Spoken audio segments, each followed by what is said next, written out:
Someone has turned on the monetary spigot and left it running, and we are sitting in a huge disaster. Common sense would say, shut that money spigot off, otherwise it's going to be that much harder to cure this problem.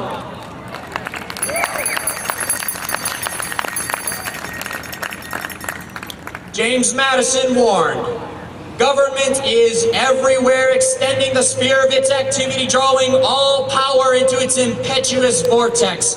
And you have heard the sound, that sound sucking away all power, and the time is long overdue for us to shut it down. We find ourselves today deep in a crisis where liberty is threatened. And make no mistake, this problem did not arise yesterday. It is the direct result of Republican and Democrat scoundrels alike. It is one which has been festering for decades. There exists unconstitutional legislation and flawed economic reasoning, which has once again manifested itself in another corrupt bill that we're calling cap and trade. So let's begin with liberty and legislation. There is danger to liberty when Congress continues to pass legislation that has not been based on the written law. Now, we do not live in a dictatorship ruled by one, nor do we live in an oligarchy ruled by many, both of which lead to tyranny. But we live in a republic, and republics are ruled by the written law according to the people. In colonial times, Britain did not have a written constitution, and laws were arbitrarily passed. Men like Thomas Jefferson saw the liberty they once possessed disappear with legislation that violated personal liberty and the right to self-govern. So when our nation was formed, he said, quote, "Our unique security is in the possession of a written constitution. Let us not make it a blank paper by construction." And like his fellow patriots who were students of history, the founders understood without a written law, nations lose their freedom to politicians who are united by some common impulse of passion or interest which is adverse to the rights of citizens. We must therefore be vigilant at stopping Congress from turning our Constitution into a blank paper, because they don't possess unlimited power to do as they please. In fact, while describing the powers granted to the new government, James Madison wrote, "The powers delegated to the proposed Constitution to the federal government are few and defined. Those which are to remain in the state governments are numerous and indefinite." In the 10th Amendment, listen to this. The 10th Amendment, which Thomas Jefferson said is the foundation on which the Constitution rests, states, "All powers not delegated to the United States by the Constitution, nor prohibited by it to the states, are reserved to the states or to the people." In other words, if it doesn't say so in the Constitution, the federal government is not allowed to do it.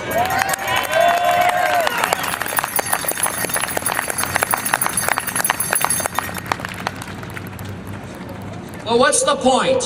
What is the point of having a written law if we keep sending politicians to Washington who refuse to follow it? And if the people don't know what powers have been granted to government, how can they faithfully examine a candidate's words to determine if he understands the bounds of the Constitution? So if you're one here today and you stand for liberty, it is time to open up your Constitution and turn to Article 1, Section 8, and learn those 18 powers granted to Congress. Then you've got to share them with everyone. It is our nation. When legislation is based on the preferences of men rather than the Constitution, liberty is slowly eroded till one day our posterity may wake up and only dream about the freedoms that you and I once possessed. Now moving on. What about the government spending addiction? Why is it that the only solution politicians can seem to come up with is more spending? Well, besides their lust for power and control, there is an economic reason.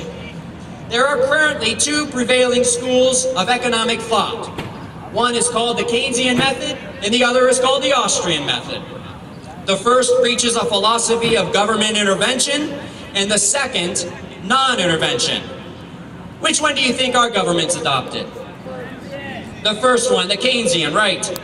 Government has adopted the Keynesian approach, and they believe that spending is what drives our economy. If ever the economy appears to be slowing, they just step on the gas pedal.